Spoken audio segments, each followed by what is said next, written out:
사도행전 16장 6절부터 40절까지 말씀을 함께 봉독합니다. 성령이 아시아에서 말씀을 전하지 못하게 하시거늘 그들이 부르기아와 갈라디아 땅으로 다녀가 무시아 앞에 이르러 비두니아로 가고자 했으되 예수의 영이 허락하지 아니하시는지라. 무시아를 지나 드로아로 내려갔는데 밤에 환상이 바울에게 보이니 마게도냐 사람 하나가 서서 그에게 정하여 이르되 마게도냐로 건너와서 우리를 도우라 하거늘 바울이 그 환상을 보았을 때 우리가 곧 마게도냐로 떠나기를 힘쓰니 이는 하나님이 저 사람들에게 복음을 전하라고 우리를 부르신 줄로 인정함이로라. 우리가 드로아에서 배로 떠나 사모드라게로 직행하여 이튿날 네아폴리로 가고 거기서 빌립보에 이르니 이는 마게도냐 지방의 첫 성이요 또 로마의 식민지라. 이 성에서 수일을 유하다가 안식일에 우리가 기도할 곳이 있을까 하여 문밖 강가에 나가 거기 앉아서 모인 여자들에게 말하는데 두아드라시에 있는 자색 옷감 장사로서 하나님을 섬기는 루디아라 하는 한 여자가 말을 듣고 있을 때 주께서 그 마음을 열어 바울의 말을 따르게 하신지라. 그와 그 집이 다 세례를 받고 우리에게 청하여 이르되 만일 나를 주 믿는 자로 알거든 내 집에 들어와 유하라 하고 강권하여 머물게 하니라. 우리가 기도하는 곳에 가다가 점치는 귀신 들린 여종 하나를 만나니 점으로 그 주인들에게 큰 이익을 주는 자라. 그가 바울과 우리를 따라와 소리질러 이르되 이 사람들은 지극히 높은 하나님의 종으로서 구원의 길을 너희에게 전하는 자라 하며 이같이 여러 날을 하는지라. 바울이 심히 괴로워하여 돌이켜 그 귀신에게 이르되 예수 그리스도의 이름으로 내가 네게 명하노니 그에게서 나오라 하니 귀신이 즉시 나오니라. 여종의 주인들은 자기 수익의 소망이 끊어진 것을 보고 바울과 실라를 붙잡아 장터로 관리들에게 끌어갔다가 상관들 앞에 데리고 가서 말하되 이 사람들이 유대인인데 우리 성을 심히 요란하게 하여 로마 사람인 우리가 받지도 못하고 행하지도 못할 풍속을 전한다 하거늘 무리가 일제히 일어나 고발하니 상관들이 옷을 찢어버리고 매로 치니라 하여 많이 친 후에 옥에 가두고 간수에게 명하여 든든히 지키라 하니 그가 이러한 명령을 받아 그들을 깊은 옥에 가두고 그 발을 착고에 든든히 채웠더니 한밤중에 바울과 실라가 기도하고 하나님을 찬송하며 죄수들이 듣더라. 이에 갑자기 큰 지진이 나서 옥토가 움직이고 문이 곧 다 열리며 모든 사람의 매인 것이 다 벗어진지라. 간수가 자다가 깨어 옥문들이 열린 것을 보고 죄수들이 도망한 줄 생각하고 칼을 빼어 자결하려 하거늘 바울이 크게 소리질러 이르되 내 몸을 상하지 말라. 우리가 다 여기 있노라 하니 간수가 등불을 달라고 하며 뛰어 들어가 무서워 떨며 바울과 실라 앞에 엎드리고 그들을 데리고 나가 이르되 선생들이여 내가 어떻게 하여야 구원을 받으리이까 하거늘 이르되 주 예수를 믿으라. 그리하면 너와 내 집이 구원을 받으리라 하고 주의 말씀을 그 사람과 그 집에 있는 모든 사람에게 전하더라. 그 밤 그 시각에 간수가 그들을 데려다가 그 맞은 자리를 씻어주고 자기와 그 온 가족이 다 세례를 받은 후 그들을 데리고 자기 집에 올라가서 음식을 차려주고 그와 온 집안이 하나님을 믿음으로 크게 기뻐하니라. 날이 새매 상관들이 부하를 보내어 이 사람들을 놓으라 하니 간수가 그 말대로 바울에게 말하되 상관들이 사람을 보내어 너희를 놓으라 하였으니 이제는 나가서 평안히 가라 하거늘 바울이 이르되 로마 사람인 우리를 죄도 정하지 아니하고 공중 앞에서 때리고 옥에 가두었도다. 이제는 가만히 내보내고자 하느냐? 아니라 그들이 친히 와서 우리를 데리고 나가려 하리라 한데 부하들이 이 말을 듣고 상관들에게 보고하니 그들이 로마 사람이라 하는 말을 듣고 두려워하여 와서 권하여 데리고 나가 그 성에서 떠나기를 청하니 두 사람이 옥에서 나와 루디아의 집에 들어가서 형제들을 만나보고 위로하고 가니라. 아멘. 바울의 2차 전도 여행의 이제 초반부는 1차 여행 때 세웠던 공동체들, 교회들을 돌아보고 그들의 믿음을 굳건하게 하는 일을 이제 했다면, 이제 후반부로 가면 유럽으로, 지금의 유럽으로 복음이 전해지는 이야기입니다. 이제 오늘부터 그 이야기예요. 원래 유럽으로 복음을 전하는 것은 바울의 계획에는 없었던 일이에요. 그러니까 이제 튀르키예 반도의 이제 그 서쪽을 쭉 돌고 북쪽으로 해서 다시 중동쪽으로 해서 안디옥으로 돌아오려고 했던 거예요. 그게 이제 바울의 애초의 계획입니다. 그런데 1차 여행을 했던 지역에서 더 서쪽으로 가서 이제 북쪽으로 올라가서 다시 동쪽으로 가려고 하는 그때에, 그때가 뭐냐 하면 6절 지금 우리가 읽은 거예요. 그때에 왠지 모르지만 그 길이 계속 막히는 거예요. 계획했던 게 다 안 되는 거죠. 그것을 누가는 성령이 막으셨다, 이렇게 이제 기록을 하는 거죠. 그러니까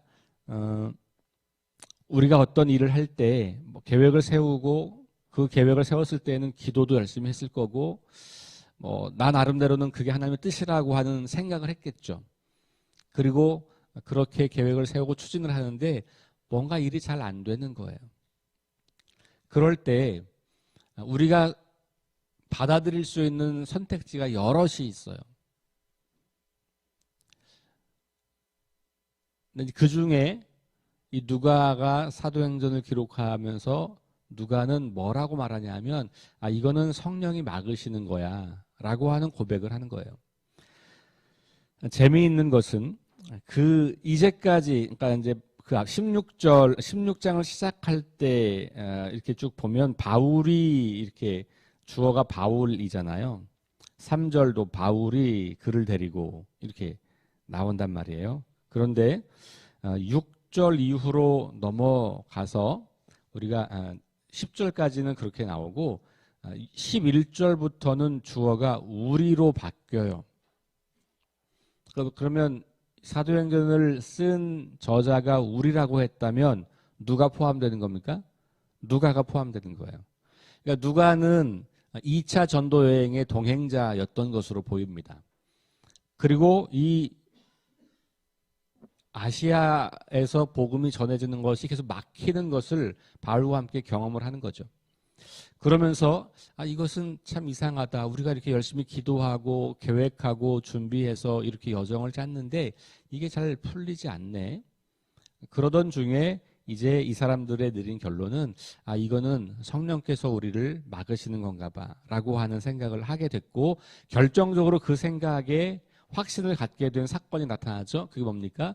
마게도니아 사람이 환상 중에 와서 우리를 도와주세요라고 하는 그런 이제 환상을 보게 되는 거죠. 그러니까 그래서 하나님이 우리를 막으신 거야. 그리고 나서 이제 그 계획에 없던 그 일을 시작합니다. 지금 같으면 인터넷으로 뭐 예매하고 뭐 이렇게 해서 할 수 있는 게 얼마나 많아요. 그래서 계획이 바뀌어도 차질이 별로 없어요. 근데 이 당시에는 계획이 바뀌면 더군다나 이제 배를 타고 유럽으로 가야 되잖아요. 이건 여러 가지 복잡하고 처리해야 할 일들이 굉장히 많은 거예요. 지금처럼 간편하게 뭐 조금만 수정하면 될 만한 이런 시대가 아니란 말이죠. 그러니까 아마도 이쪽에서 머물렀던 시간들이 좀 있었을 거예요. 그리고 당황스럽게 새로운 계획들을 세워야 하는 일들이 많이 생기는 거예요. 어쨌든 그렇게 해서 성령께서, 하나님께서 이들에게 새로운 길을 제시하고 있다고 하는 것을 이분들이 고백하면서 길을 떠나게 돼요. 자, 그러면서 이제 10절까지가 바로 방금 말씀드린 그런 이야기예요. 성령이 말씀을 전하지 못하게 하셨다는 표현도 있고 7절에 가면 예수의 영이 허락하지 아니하니라 이런 표현도 나오죠. 그리고 나서 환상 중에 뭔가 새로운 계획을 보게 돼요. 여러분 신약 성경이나 구약 성경에서 뭔가 환상을 보았다라고 하는 것은 뭔가 새로운 일이 일어난다고 하는 전조예요. 왜냐하면 하나님께서 그런 계시의 은혜를 주셨기 때문에 하나님께서 그를 통해서 뭔가 새로운 일을 시작하신다라고 하는 것을 우리가 이제 감지할 수 있어요. 그러니까 기존에 해왔던 일이 아니라 전혀 새로운 일들을 시작할 때 하나님은 그 사람들에게 계시를 보여주시는 거예요. 그래서 그 계시를 받은 사람은 기존에 하던 것과는 다른 일을 하게 되죠. 그래서 그 사람들이 고난을 많이 당하는 거예요. 지금도 우리 교회뿐 아니라 일반적으로도 이 개척자 혹은 비전을 제시하고 뭔가 새로운 걸 시도하려는 사람들은 늘 외롭고 고난이 있는 거거든요. 왜냐하면 사람들이 잘 이해를 못하니까. 굳이 그렇게 어려운 길을 가야 하냐? 한 번도 가보지 않았는데 그 근거가 있냐? 무슨 뭐 자꾸 이런 거 묻죠. 예전에 그랬던 적이 있냐? 우리 늘 그 얘기하는 거예요. 아, 이제까지 우리 한 번도 그런 거 한 적이 없는데 꼭 해야 되냐? 항상 새로운 걸 시도하면 뭐라 그래요? 우린 그런 거 한 적이 없다. 우리 교회는 그런 교회 아니다. 뭐 이런 얘기 하는 거예요. 그죠? 이게 우리 교회만 그런 게 아니고 어디나 마찬가지예요. 모든 조직과 모든 사람들의 모임은 그것이 불안한 거죠. 왜냐하면 안 가본 길을 가는 거니까 얼마나 불안하겠어요? 그러니까 확신이 안 서는 거예요. 그러니까 근거가 있냐, 해봤냐, 결과가 좋았냐, 뭐 이런 거 많이 하는 거죠. 제가 군에 있을 때도 늘 뭔가 새로운 기한을 하면요. 맨날 그래요. 그거 옛날에 했는데 안 됐어요. 안 돼요. 옛날에 안 된 거랑 지금 하는 거랑 또 다른 거잖아요. 상황이 달라졌고 사람이 달라졌고 완전 달라진 거거든요. 어떤 경우에는 그거 이제까지 한 번도 해본 적이 없는 건데 그게 가능하겠냐 이런 얘기하는 거죠. 그러니까 끊임없이 안 될 만한 이유들을 가지고 오는 건데 그게 다 우리의 경험과 생각이에요. 그래서 뭐 어디든지 누구든지 처음 무엇을 하려고 할 때에 그것은 참 외로운 일이고 힘든 일이고 반대가 많을 수밖에 없는 일이에요. 이해를 못하니까. 여기 지금 이분들이 여기에 이렇게 기록이 되어 있는 이 이야기가 우리에게 주는 굉장히 중요한 도전은 우리의 계획은 바뀔 수 있다는 거예요. 한 번도 안 가본 길, 하나님의 그 길을 원할 수도 있다는 거예요. 그러니까 우리는 안전한 길로 가고 늘 해왔던 방식으로 하고 우리가 알고 있는 길로 가는 게 안전한 것 같지만 안정적인 것 같지만 하나님은 우리를 전혀 새로운 곳으로 안내하실 수 있다는 그거 우리 믿음으로 고백해야 돼요. 그게 베드로도 경험했던 사건이잖아요. 유대인들이 아닌 이방인들에게 하나님께서 역사하시고 성령의 역사가 일어나는 거 베드로가 그건 기절초풍할 일이거든요.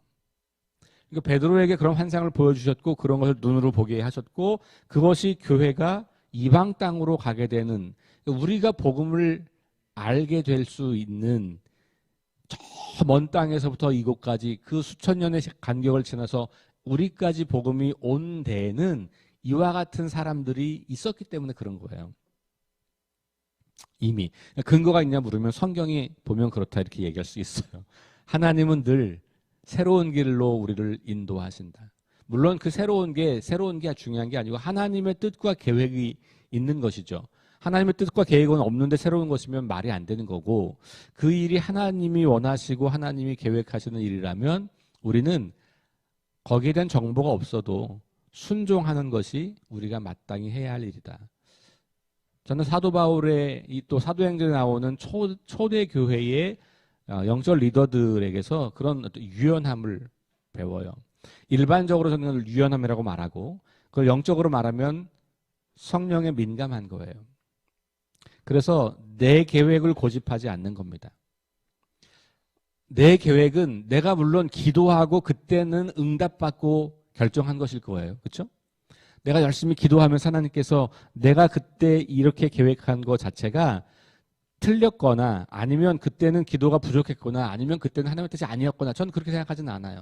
왜냐하면 그건 우리가 모르는 거고 우리가 기도하면서 확신을 가지고 하는 거지만 그런데 우리가 하나님의 계획과 다르게 그 일을 할 수도 있잖아요.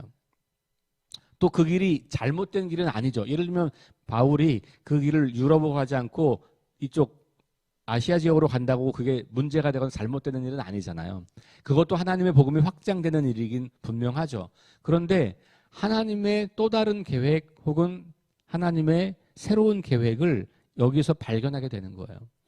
이제까지는 내가 한 번도 하나님의 계획이 아니라고 생각했던 그 일이 하나님의 계획 속에 있다는 것을 발견하게 되는 거죠. 그러니 이건 맞고 틀리고의 문제라기보다는 하나님을 조금 더 알아가면 그동안 내가 알지 못했던 하나님의 마음을 알게 되는 거예요. 하나님을 조금 더 알아갈수록 우리는 하나님의 크신 계획을 알게 되는 거거든요. 그러니까 우리의 부족함이 조금씩 확장되어 가는 것이라고 보는 것이 저는 좋다고 생각해요. 그러니까 아시아에서 복음 전하면 틀린 거고 유럽으로 가면 맞는 거고 그거 아니라는 거예요. 이것도 좋은 일이고 저것도 좋은 일인데 바울이 그동안은 유럽이라고 하는 것이 인지되지 못했던 땅이었던 것 같아요. 그런데 점점 유럽이 가까워지는 서쪽으로 오다 보니까 그 사람들의 이야기를 듣기도 하고 그쪽에서 온 사람들을 만나기도 하고 그랬을 거라고요. 그렇죠? 아무래도 이쪽 팔레스타인에 가까운 튀르키예 지역에 있을 때에는 이쪽 유럽에서 건너온 사람들이 많지 않았겠죠. 그런데 점점 유럽에 가까운 쪽으로 가다 보니까 그쪽에서 온 사람들을 많이 만났을 거예요. 생각해 보면 바울의 세계가 점점 확장되고 있는 것이에요. 그러다 보니까 하나님께서 저쪽 땅에도 많은 이방인들이 있을 거고 아니 어쩌면 거기는 더 많을 수도 있고 그러면 거기서도 내가 복음을 전하는 것이 맞겠다. 이런 생각들을 아마 하고 있었을 거예요. 그러던 중에 이쪽 길이 계속 막히고 그리고 환상 가운데 와서 우리를 도와달라라고 하는 음성을 듣게 되고 그렇구나.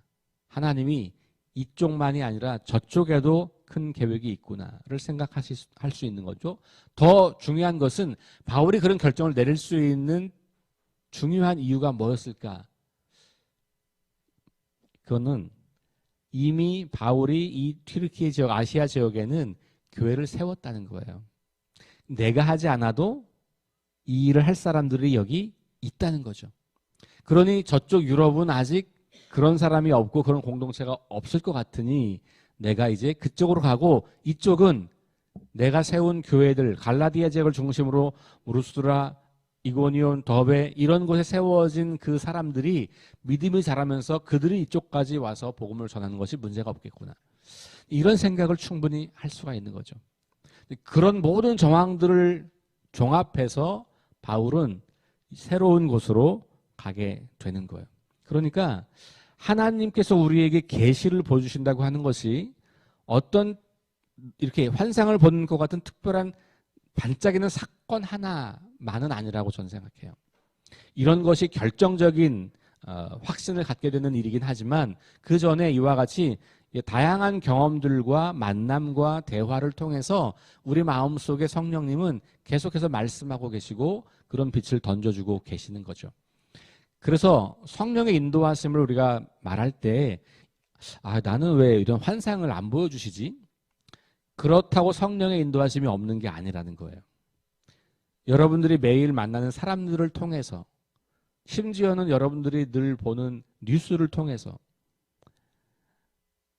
우리 성도들과 교제하는 교제를 통해서 여러분들이 경험한 어떤 사건을 통해서 성령님은 끊임없이 말씀하고 계신 거예요. 그러니까 유연한 사람은 어떤 사람이냐? 내가 한 계획을 절대적으로 갖고 있는 게 아니고 성령님이 계속해서 나를 움직여 가시고 나에게 말씀하시고 나에게 보여주시고 나에게 듣게 하신다. 그 안에서 내가 하나님의 뜻을 찾아가는 거죠. 우리 어제 질문, 우리 이번 주 말씀 질문에 하나님의 꿈, 온 세상을 치유하고 회복하려고 하는 그 하나님의 꿈에 나는 어떻게 동참하고 있는가? 이 질문을 우리가 계속 가지고 있잖아요. 그러면 성령님이 나를 어디로 이끌어 가시는지를 계속 생각하게 되는 거예요. 하나님이 지금도 성령을 통해서 일하고 계시잖아요. 이거 우리가 분명히 믿고 있다면 그러면 우리는 매 순간순간 보고 듣고 경험하는 것들이 그 안에서 성령님이 무엇인가를 말씀하고 있다는 것을 감지할 수 있어야 하는 거죠. 그것이 영적으로 예민한 사람이에요. 성령님에게 열려있는 사람이에요. 일반적인 말로 하면 유연하다는 거예요. 가능성을 늘 열어두고 내 인생에 대해서 계속 가능성을 열어두는 거죠. 그럴 때 우리는 성령님의 인도하심을 따라서 우리가 상상할 수 없었던 놀라운 일들을 경험하게 되는 겁니다. 바울이 마게도냐로 가지 않았으면 어떤 일이 벌어지는지 모르죠. 그러면 성령님이 거기서 어떻게 일하시는지를 몰라요. 그가 갔기 때문에 그 땅에 이미 하나님께서 일하고 계신 것을 보게 되죠. 바울이 가서 처음 일한 게 아니에요. 하나님은 먼저 거기서 일하고 계신 거예요. 루디아를 준비시켰고, 그죠? 그 다음에 이 바울과 실라가 여기 갇혀서 이렇게 이제 감옥에 가게 되는 그런 사건들, 그 안에 그 간수들 가운데 준비된 사람들이 있는 거예요. 그러니까 다양한 방식으로 하나님은 일하고 계신 거고, 우리가 거기에 반응하고 순종할 때 하나님은 우리를 통해서 당신의 일을 이루어 가시는 거거든요. 순종하지 않으면, 가보지 않으면, 실패가 두렵고 안정적인 게 두려워서 시도하지 않으면 절대로 하나님이 그 바깥에서 일하고 있는 것을 우리가 경험할 수가 없는 거예요. 사도행전은 끊임없이 그런 이야기입니다. 그게 1장 8절이에요. 성령이 임하시면 너희가 권능을 받고 예루살렘과 온 유대와 사마리아와 땅 끝까지 이르러, 이렇게 자기의 한계를 넘어가는 것, 이거 계속해서 뭐예요? 성령의 충만함, 성령의 인도하심을 따라갔다는 말이에요. 그러니까 성령님과 함께하는 사람들은 나의 한계와 나의 이 안전지대를 늘 벗어날 준비를 하고 있는 사람이에요. 그리고 성령께서 나를 그렇게 인도하실 때 그걸 주저없이 그 길을 걸어가는, 그럴 때 하나님은 우리의 경험 밖에서, 우리의 세상 바깥에서 이미 일하고 계셨고 우리를 통해서 그곳에서 하나님의 일을 이루어 가신다는 것을 다시 한번 보게 되죠. 자, 11절 이하로 이제 방금 말씀드린 이제 빌립보에 가게 되고, 이제 이 배를 타고 떠나서 이제 네아폴리를 거쳐서 빌립보에 갔어요. 유럽에서 첫 번째 이제 복음을 전한 곳이 빌립보예요. 그 빌립보라고 하는 곳에, 여기는 로마의 식민지 수도예요. 그러니까 다시 말하면 그러니까 총독부가 있는 곳이에요. 그러니까 팔레스타인 지역에서는 가이사랴가 그런 지역이었죠. 요 마게도니아 지방에서는 빌립보가 그런 도시예요. 그러면 요 도시에 사는 사람들은 다 로마 시민권을 부여해요. 빌립이라고 하는 말 자체가 또 로마 황제의 이름이거든요. 그러니까 그 황제에게 봉헌된 도시예요. 그런 게 이제 빌립보예요. 어쨌든 그곳에서 여기 보니까 회당이 없어요. 회당이 없다는 건 뭐냐면 유대인 성인 남자 10명이 안 된다는 거예요. 유대인 성인 남자 10명이 넘어야 회당을 만들 수 있거든요. 회당이 없어요. 그래가지고 어디 갔습니까? 여기 보니까 강가에 간 거, 강가에. 우리로 말하면 천 주변으로 간 거죠. 영천 다리 밑에 간 거죠. 동네 사람들이 거기 이제 많이 모여 있는 거죠. 아마 여기도 비슷했던 것 같아요. 거기서 뭐 빨래도 하고 뭐 이런 사람들이 있었던 거겠죠. 거기서 만난 거예요. 그리고 그 루디아라고 하는 사람이 자기 집에 그를 초청해서 거기서 머물면서 함께 지내게 되는 거죠. 그 루디아가 여기 보니까 옷감 장사라고 했잖아요. 바울은 뭐 해서 수입을 얻었어요? 천막 만드는 일, 그렇죠? 이 당시에는 이제 그 지금으로 말하면 올림픽 같은 경기가 열리는 거예요. 그러면 이 유럽의 그리스 이쪽에 있는 사람들은 다 뭐 몇 달씩 모여가지고 그걸 보니까 천막이 늘상 필요했던 거예요. 그러니까 바울이 천막을 가지고 수입을 삼았던 건데, 이 루디아라는 여인이 자기 집에 그런 터가 있었던 것 같아요. 그러니까 보통 이 당시 가옥을 연구해 보니까 지금 우리로 말하면 주상복합 아파트인데 그 아파트는 아니고 주상복합 2층, 뭐 3층, 크면 4층 이 정도예요. 1층은 상가예요. 그 주인이 아니면 거기 새들어 사는 사람이 1층에서 가게를 하고 2층에 살고 이런 방식이었던 것 같아요. 그러니까 그 가게 터에서 바울도 함께 그런 일을 할 수 있었던 것이고 그렇게 연구 자료를 보니까 그렇게 되어 있어요. 어쨌든 하나님께서는 준비된 사람을 만나게 하시고 그 사람에게 복음을 전하고 그 사람이 회개하고 세례를 받게 되고 그러면 동시에 이 여인은 동역자가 되는 거예요. 그래서 함께 복음을 전하는 삶에 헌신하게 되는 거고 그리고 아마도 이 루디아는 재정적으로 바울을 많이 서포트했을 거다. 이렇게 우리가 생각해 볼 수 있죠. 자, 그리고 나서 이제 거기 보면 또 어떤 귀신 들린 여종 하나를 만난다라고 하는 이야기가 있고 그 이야기를 통해서 귀신을 내어 쫓는 그런 일들. 그런데 그것이 이 여종을 데리고 있던 주인에게는 경제적 손해를 미치게 된 거여서 고발당하고 감옥에 갇히고 그런데 그 감옥에 갇혀 있을 때 하나님께서 그들을 놀라운 방식으로 풀어 주시고 그런데 거기서 그냥 나가는 게 아니고 머물러 있을 때 간수들이 자살하려고 하는 것을 막고 그들을 구원하는 이야기. 이런 이야기들을 가만히 들여다보면 하나님께서 치밀하게 계획을 하고 계셨고 일하고 계셨다고 하는 것을 알게 되는 거예요. 그래서 바울은 아하, 내가 여기 와야 하는 이유가 있는 거구나를 자신의 삶의 고난을 통해서도 하나님의 뜻을 선명하게 이해하게 되는 것이죠. 자, 그리고 나서 이제 그 이야기를 통해서 바울이 로마 시민권자인 것을 이제 밝히게 되고 그것 때문에 옥에서 또 이제 풀어 나오게 되고 그리고 이제 다른 곳으로 가게 되는 이런 이야기가 오늘 이야기의 주된 내용이죠. 빌립보 지역에서 있었던 이 일들을 저는 그 사건 자체보다도 하나님께서 바울을 이렇게 인도하시고 바울이 순종하여 하나님이 준비하시고 예비하시고 계획하신 일들을 이루어가는 것을 우리가 보게 되었다는 말씀을 나누면서 오늘 우리의 삶에서도 하나님께서 우리를 통해서 일하시고 계획하시고 준비하신 일이 있을 것이다. 기대를 가지고 사람들을 만나시고 기대를 가지고 여러분들이 오늘 해야 할 일들을 감당하시면서 성령께서 오늘 나를 통해서 어떻게 일하실까? 나에게 무슨 말씀을 하게 하실까? 나에게 어떤 말씀을 들려주실까? 기대하시면서 하나님의 꿈을 이루어가는 하루가 될 수 있기를 주의 이름으로 축원합니다. 기도하겠습니다. 하나님 감사합니다. 바울이 계획하지 않았던 새로운 일을 시작합니다. 아시아 지역에서 복음을 전하다가 다시 안디옥으로 돌아가려고 했던 그의 계획은 성령이 막으시고 그리고 성령의 인도하심을 따라서 전혀 생각해보지 않았던 땅 유럽으로 그의 발걸음을 옮기게 했습니다.